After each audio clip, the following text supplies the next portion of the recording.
Hi friends, welcome to Situ's Biology and Creativity. Today is our third part of the brain. In the previous videos, I already uploaded the first and second part about the anatomy and physiology of the brain. That is nothing but the human brain. In the previous videos, I gave the complete detailed information about the main basic parts of the brain, that is nothing but the cerebrum, cerebellum and the brainstem. And in the second part I also gave the complete information about the what are the right and the left brains, that are nothing but the right hemisphere and the left hemisphere of the brain, and also the what are the lobes of the brain, and how in each lobe what are the specific areas are going to be present, and what are the specific function of the each specific area in the each hemisphere. Each hemisphere carries the four lobes, that are nothing but the parietal lobe, frontal lobe, occipital lobe and the other lobe. In the previous videos I already gave this complete information in detailed way, both anatomy and the physiological classification. In this part I am going to give you the detailed information about the cortex part of the brain, and also the in which type our memory is going to stored in our brain. The complete information is going to be given in this video, that is nothing but the part 3 of the anatomy and physiology of the brain. Let's watch what is that. This is the cortex. Today we are going to know about the cortex mainly. So what is the main role played by the cortex in our brain? Where it is situated in our brain is the major question which is going to run in our brains, right? Let's see what is the main role played by the cortex and where it is located in our brain. Actually the cortex is the surface of the cerebrum. Means, for example, I already said that in the previous videos that our brain is composed of the three parts, that is the cerebrum and the cerebellum and the brainstem. These three parts are mainly composing the brain. So this cortex is mainly situated or located in the surface of the cerebrum. The surface of the cerebrum is known as the cortex. This is the major position or major location of the cortex, and actually this cortex is appeared like a folded like manner with the hills and the valleys. Like hills and the valleys, it appears like a folded like manner in the surface of the cerebrum. Actually this is cortex contained about 60 billion neurons. Means the surface of the cerebrum contains 60 billion neurons and the cerebellum contains 70 billion neurons. So both the cerebrum and the cerebellum contains 86 neurons in the brain, which are going to, and these neurons are going to be arranged in a specific layers. Means these are not arranged in a clumsy pattern, these are arranged in a specific layers only. And these nerve cell bodies, I already said that those are about 86 billion neurons are going to be present in our brain.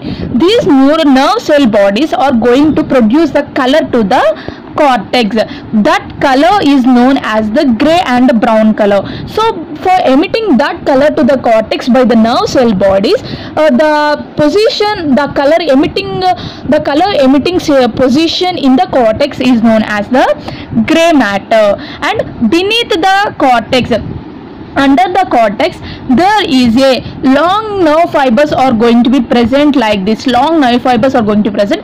These long nerve fibers are going to be interconnected with the brain with all the functions. So that one is known as, that area is known as a white matter. In this way the cortex is containing the gray matter and also the white matter. The next one is this is the diagrammatic representation about the gray matter and the white matter, which are mainly present in the cortex, which is the surface of the cerebrum in the brain.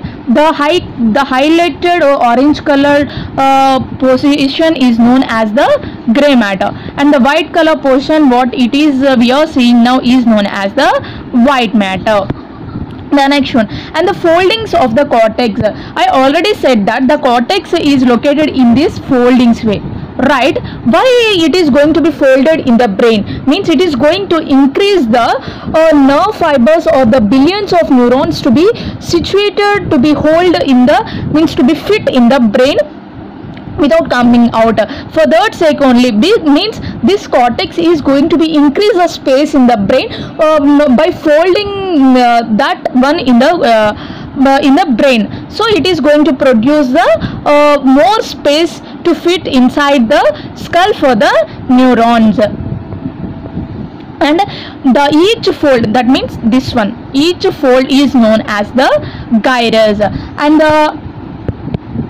and the connection which is going to connect these folds is known as the sulcus. The each fold is known as a gyrus, and the connection between the two folds is known as a sulcus. There are the name for folds, and for every folds there are the names, that is grooves, which are going to help us to define the brain region. These grooves are going to help us to define this one is a brain region, this one is the other side of the region. That in that sake we can differentiate the regions of the brain with the help of these grooves only. Let's see what are the deep structures are going to be present in the brain.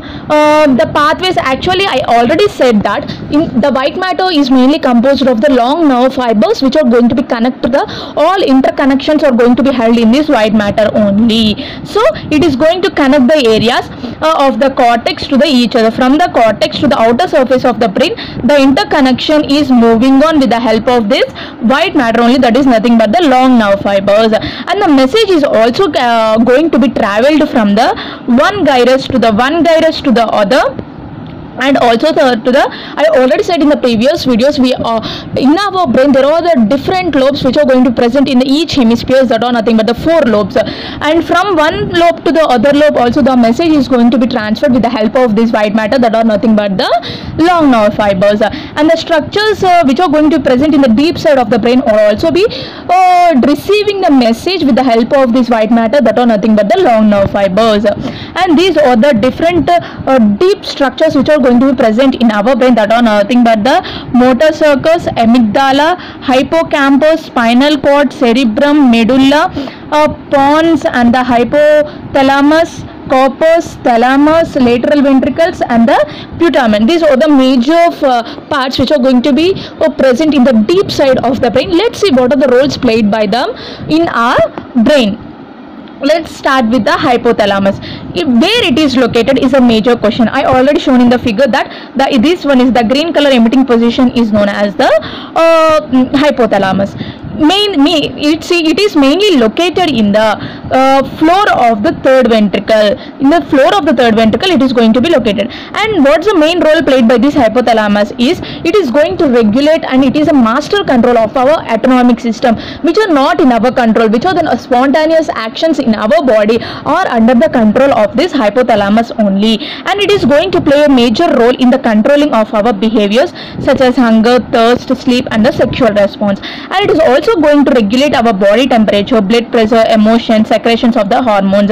Whatever the hormones are going to be released in our body, that are all under the control of this hypothalamus. And the blood pressure, our blood pressure is under the control of whether if the blood pressure is in the high condition or if it is in the lower condition or if it is in the normal condition.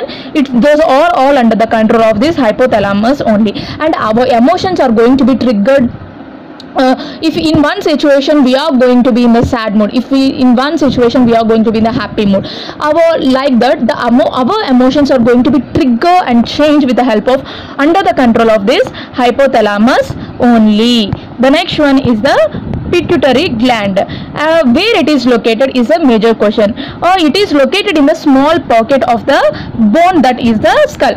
Imagine this one is a skull. In the skull we have the small bone. In that small bone only, the small pocket only, the sella turcica is the bone which is present in the skull. The small bone is known as a sella turcica. In that sella turcica only the pituitary gland is going to be present, and this pituitary gland is going to be connected with the hypothalamus with the help of the pituitary stalk.